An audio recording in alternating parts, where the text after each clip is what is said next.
Hold up.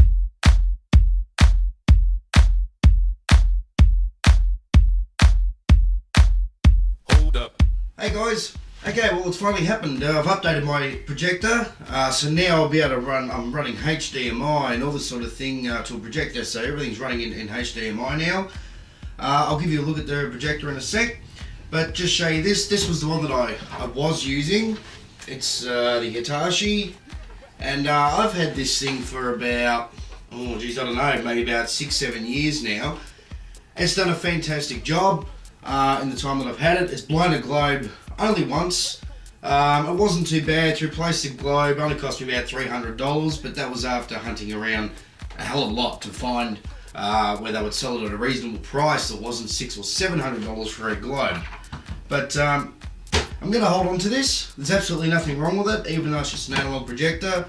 So I will keep it for, I don't know if it's outdoors or something or other like that. Who knows, but I don't want to get rid of it. I'll keep it. But anyway, we'll move on from basically Barbie's projector to the enormous. Okay, so obviously we've changed massive sizes from the Hitachi over here to the JVC. Okay, what this one is, this is the JVC DILA X7. And there are three different ranges in this. You have the X3, the X7 and the X9. Now the difference between the X7 and the X9 is not much. It's the X9 only has a little bit more contrast, higher contrast level than this one, and it's also about $3,000-4,000 dearer just for that simple fact. This one and the X9 are both THX 3D certified. Which what that means, these are the only projectors around that THX, obviously not George Lucas himself, but the THX company looked at and decided to put their stamp of approval on these particular projectors. They went through, from what I've read, they went through hundreds of projectors, and these were the only ones they felt deserved their seal of approval sort of thing. But THX is not why I got this at all. I've said this in other videos, I don't like THX sound, and I think just because it's got THX smacked on the, you know, stamped on it, that gives them an excuse to really jack up the price. Saying that, you actually have a THX selection for picture, what they class as a better picture, through their settings. Now, I went into the THX settings, and it's kind of a case of eating my own words. The THX settings are fantastic.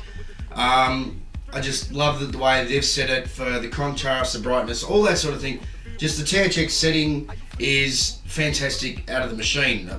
It was really good. Yeah, the other settings are fantastic as well, but I was really surprised by the THX settings, because as far as I'm concerned, their audio, if you run a THX amp through THX speakers, there's no top end, no bottom end, it's all middle end. I don't like it, never have. But that's not why I got the X7. I actually got the X7 because I was given a really good deal. I was going to actually get the X3. I got a really good deal on the X7, did some more research on it, and decided, you know what, I'll pay the extra and I'll go the X7. And with this thing, it's fully 3D. I've already watched 2 3D movies in it, and the 3D side of it is absolutely fantastic. You got massive amounts of depth, you know, and everything pops out of the screen and all that sort of thing. I'll show you a couple of other things that actually come with this.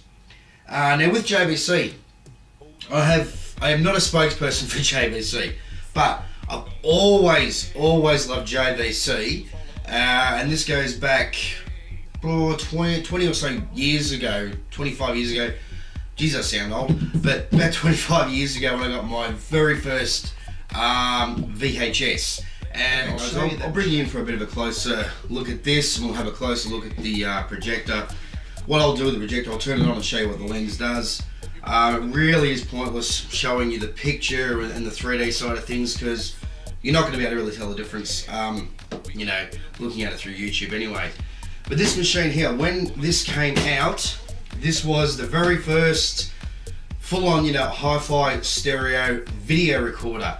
And JVC was the only brand that brought these out.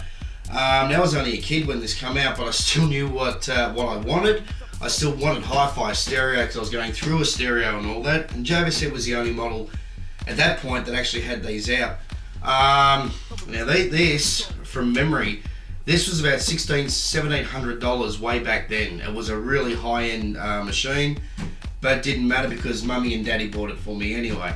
But I'll bring in, have a bit of a close look. As I said, the machine's really old, but I've loved JVC ever since the days of this. I've had about 4 VCRs within my time of JVC, and I've always been happy. I love them. So I'm not a spokesperson for JVC, I just love their product. I'll give you a bit of a look at this, and then we'll have a close look. As you can see here, it says stereo. It's got all the info there. I think it was one of the first ones that had long play on it as well. And I mean, the machine's old, so it's missing the flap down the bottom there, but this still works. It's been 20 something years and this machine actually still works, which is a bit strange, but yeah, I love it, and I cannot bring myself to part with this because I've had it most of my life, so I could never part with this machine. But let's have a look at the projector. Okay guys, well here's a closer look at the projector, and as you can see, especially compared to the other one, this thing is a monster. It really is very large. It weighs around 15 kilos, so it's not exactly a lightweight projector. The next thing I'm getting, I've got to get the proper bracket to mount this on the roof, and bolts are going to have to go into the roof, because if this thing fell down, and well, it'd smash to pieces for a start, and imagine if it landed on your head. It'd probably kill you. But like compared to say my hand, you can actually see how far back it goes.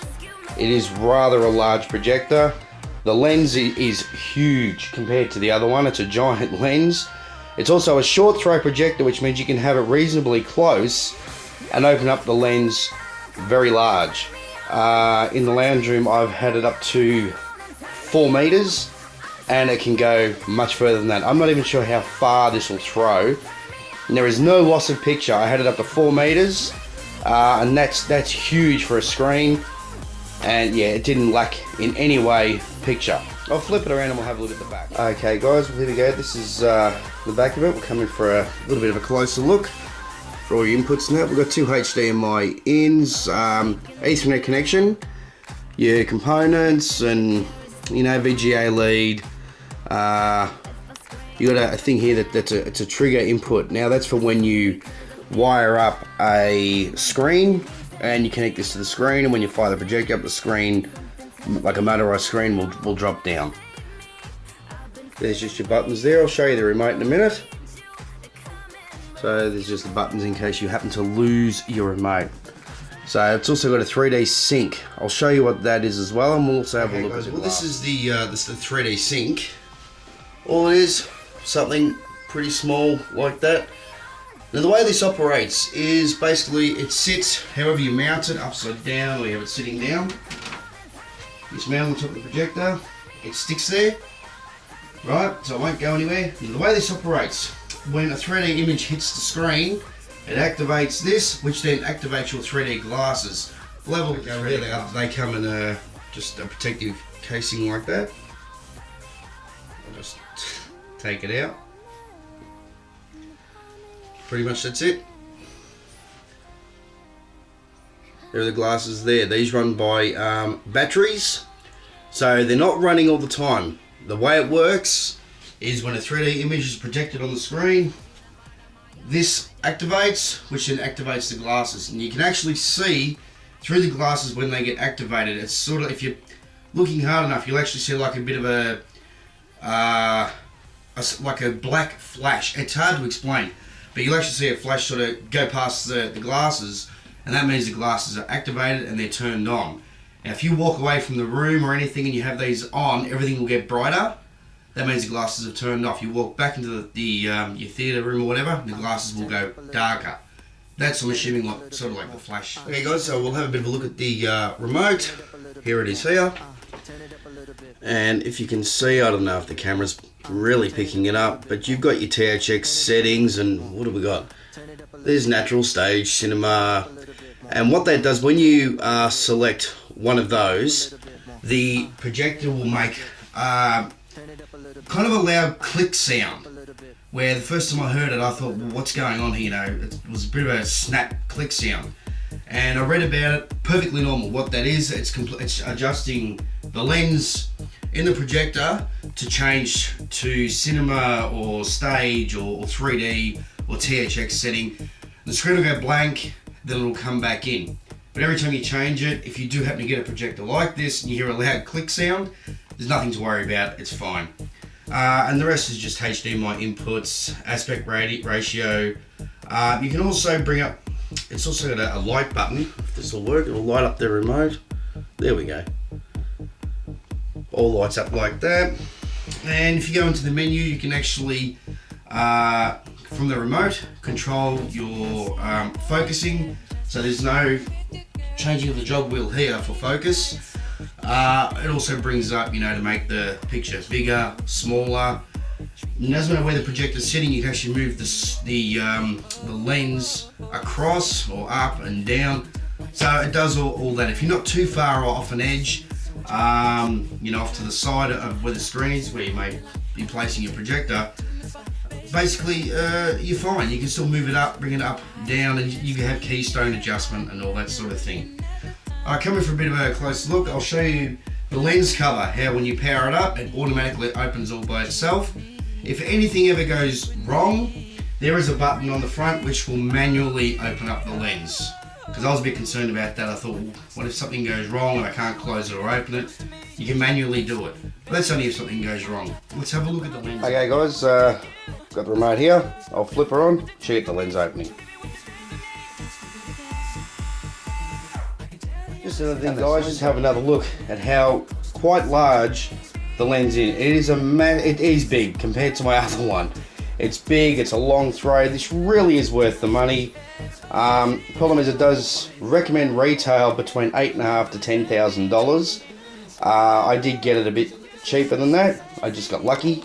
I'll show you also the, we'll go around the back here, how it does have the stamp of THX written on it. Hang on, where are we? There we go. That's... Okay guys, so also, there you go, there's the X7 JVC projector. As I said, the next step is to get the bracket, which we'll be getting this week. I'm going to get a couple of people to help me actually mount this thing up to the roof. I'm also going to be ordering a motorized screen, which will be installed hopefully the next week or two. Okay, now I will go into this. These things here, I'm assuming most, especially 3D projectors, run off your HDMI cable. There have to be a 1.4. Otherwise you won't get it. It'll say you got a signal, but you won't see a picture or anything like that. So I had to go and change my cables that I had, the HDMI leads. They all must run at 1.4, otherwise you won't get a picture. I take it it's just when you move up to more high-end equipment, so does your cables have to be as well. But there's no need to spend an enormous amount of money on the cables. You just need the cables that are 1.4 for high-end pass-through or something or other like that. So yeah, there's the upgrade from this one, so the baby one, which is still good, over to the humongous one. Alright guys, well, that's it for this video. The next video I'll bring up, I'll probably have this thing mounted to the roof, and we'll have a look at the screen anyway. Alright guys, enjoy yourselves. Hope you enjoyed this video. I'll catch you next time. Bye guys.